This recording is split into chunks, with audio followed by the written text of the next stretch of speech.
0%. Okay na? Opo. Welcome to El Shaddai Therapeutic Massage. Music volume Guys, set to nandito 100%. ngayon ang aking mga pamangkin at grandson na kung saan sila'y dumalaw sa akin ngayong linggo.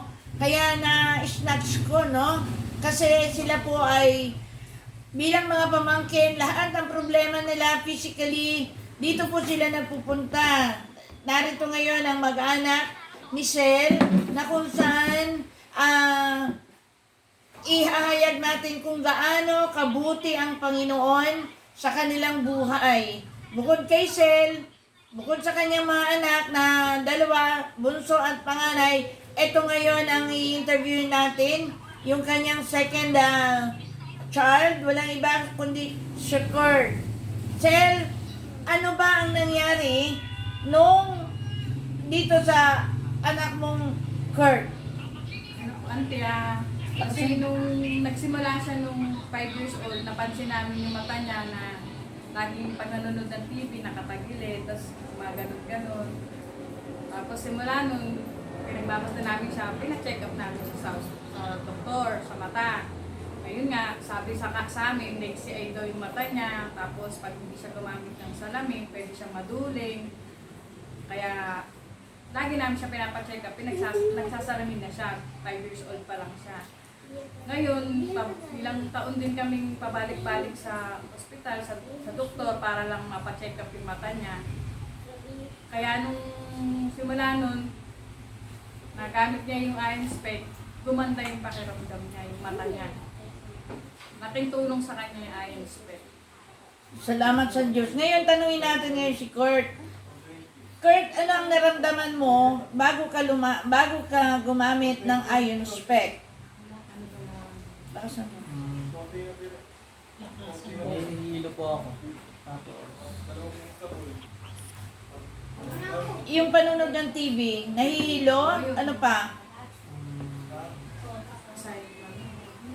nakasakit po ako manood ng TV. Nakasamin mo? Ano? Sige. Nalulula po ako, tapos hindi ko po mapanood ng maayos yung palabas sa TV. Here. Hindi maayos ang panunod ng TV at laging nahihilo. Pero mayroon kang salamin na galing optical. Hindi naman nabibigyan ng lunas.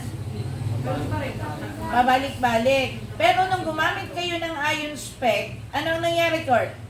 Luminaw na yung mata ko. Luminaw? Napanood ko na ng maayos yung palabas sa TV. Nakapapanood na ng TV na maayos na at saka hindi na lazy eyes. Opo. At saka nahilo ka pa. Hindi na po. Hindi na. So, ilang taon ka nang gumamit ng iron spec? 2 years? August 2020. So, yan ang suot po niya, brothers and sisters. Guys, ang suot niya ay M101. Dati po ang suot niya ay M57. Ngayon po ang suot naman niya ay M101. Kaya, salamat sa Panginoon. Sel, ano ang masasabi mo? Napakalaking tulong sa kanya yung iron spec kasi talagang hindi na kami pabalik-balik sa ospital.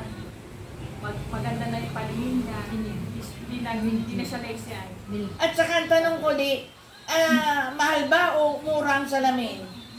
Kumpara sa sa doktor.